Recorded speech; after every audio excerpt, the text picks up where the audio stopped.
I kishin dhuruar zemrën, por ai bënte ëndra të tmerrshme. Kush nga ju ka dëgjuar për donatorët e organeve dhe ata që i marrin kanë disa le të themi halucinacione ose disa ëndra vërtet të frikshme. Ndiqeni këtë histori vërtet të çuditshme. Para disa viteve një zotëri ishte një punëtor i thjesht, punonte në ndërtim, pra murator. Dhe pas një farë kohe, në moshën 39-40 vjeç mos gaboj, ai pati një kolaps. E morën dhe quan tek specialistët. Mirë po, doktorët fillimisht nuk kuptuan se çfarë kishte. Kur e quan tek një specialist i zemrës, i thanë shiko ti ke probleme, se kishte probleme në arterje. Ai nuk e dinte, por kishte lindur kështu dhe kishte një problem të rëndë. Dhe i thanë që duhej që ai të zvendësonte zemrën. Ndryshe, nuk do të kalonte shumë dhe ai mund të vdiste. Kaloi një kohë dhe ai priste. Teksa priste, gjendja po keqsoi gjithmonë më shumë. Dhe zotëria s'kishte shans që ti mund të bënte një zgjidhje tjetër, vetëm mënyrë vetëm të pagonte shumë. Ju e dini që shumë kohë më parë, nga vitet shumë kohë më parë, rreth 20 vite më parë, ishte pak problem të gjeje zemër. Dhe naty nga viti 2010, parafërsisht 2013, i thanë që ka shumë mundësi që kanë gjetur një zemër. Dhe nuk dinte zotëria, sepse ligjërisht nuk mund ta dishti se kujt i përket ai organ. Zakonisht prindrit ose njerëzit familjarët e një njeriu që ka vdekur dhe që japin organet, zakonisht thonë që okej, jepini, dhe mjekët ose specialistët kryesisht në këto raste nuk i tregojnë se kujt i përket ai organ, sepse mendja e njeriut është shumë e brisht. Po, ka disa njerëz që edhe pezmatohen ose thon, po është ky, me fjalë e lidhin me atë dhe krijojnë komplekse në tru. Si përfundim, dëgjojeni,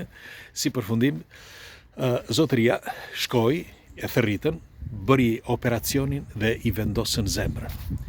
Zotëria vazhdoi që të ditët e para nuk kishte probleme, por pas një jave, 10 ditësh shu, filloi që të kishte disa ëndra të tmerrshme. Disa ëndra që ai thoshte pse duhet të kem këto ëndra.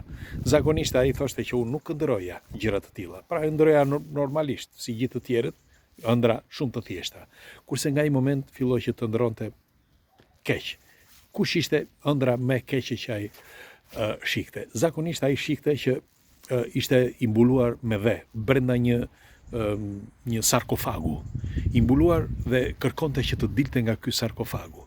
I binde me shkelma, me duar, që të dilte, sepse nuk merrte dot frymë. Dhe kur ngrihej, ishte komplet i djers. Dhe jo vetëm djers, por djers të ftohta dhe dridhej.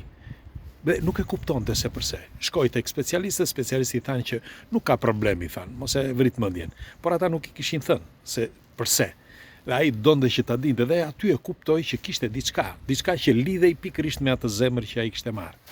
Dhe çfarë bëri? Filloi që të kontrollonte, të gjente se kush kishte ato pak para që kishte, ai shpenzoi vetëm për këtë, se këtë doja t'u thoshja. Sepse ai pagoi para që të vinte zemrën, sepse kishte shumë listë gjatë, por njëkohësisht pagoi dhe para që të gjente se të vërtetën se kush ishte e vërteta që pse sillej kështu truri i njeriut, pra truri i tij. Dhe e kërkoi derisa e gjeti. Ai njeri që kishte marrë zemrën ishte një djalë i ri. Po. Një djalë i ri që merrej me punë të këqija, me pislëqe. Dhe ishte nga Napoli. Po. Dhe si përfundim, kuptoi që çfarë kishte ndodhur, sepse me kalimin e kohës ai shihte ëndra të gjithë jetën e tij se çfarë kishte ndodhur. Pra gjatë jetës së këtij zotërisë, të këtij djalit të ri,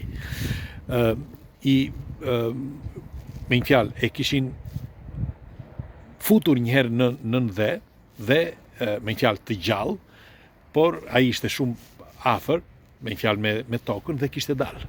Bile njëherë tjetër e kishin marrë dhe e kishin rrahur, saqë kaq shumë sa që ai ndjente dhe dhimbje ky që mori organin, pra ky zotëria që mori organin. Pra sensacionet që kishte, të njëjtat sensacione që kishte patur edhe ky që kishte zemrën.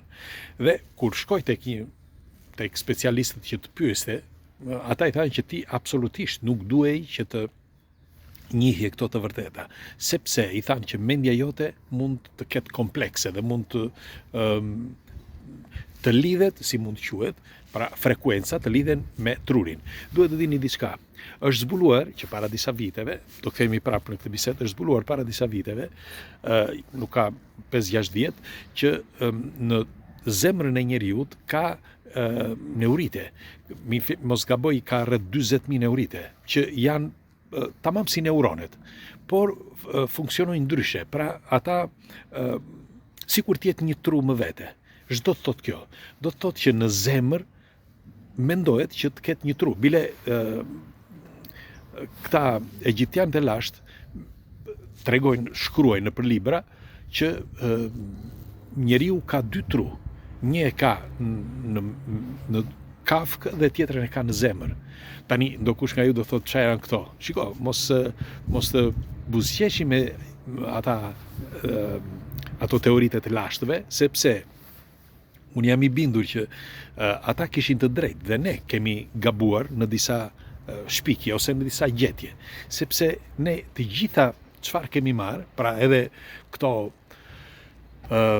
mjekësin, teknologjin, geometrin, matematikën, çdo gjë e kemi marrë nga ata, pra nga të lashtët, nga vitet 3000 ca para erëson, pra ata e themeluan shkencën që ne kemi sot, që e përdorim. Kështu që mos na duket si fantazi që pse njeriu mund të ketë një zemër, një mendje brenda zemrës. Që ata e thoshin 3400 vite më parë, 3000 vite më parë. Ne e kemi zbuluar tani. Dhe pse po e them këtë?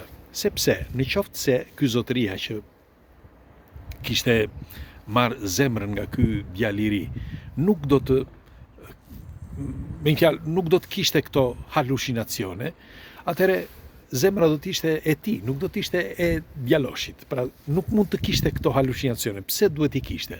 Pikërisht pra sepse mendohet që njeriu ka një tru brenda zemrës. E di që duket si fantazi, por kjo është e vërteta. Bile nuk është rasti i parë. Ka raste me qindra raste të tilla, zakonisht e përsëris me zemrën. Pra me zemrën ka disa fenomene të çuditshme. Kur ka një donator të zemrave, kryesisht 80% e këtyre kanë këto halucinacione, ose këto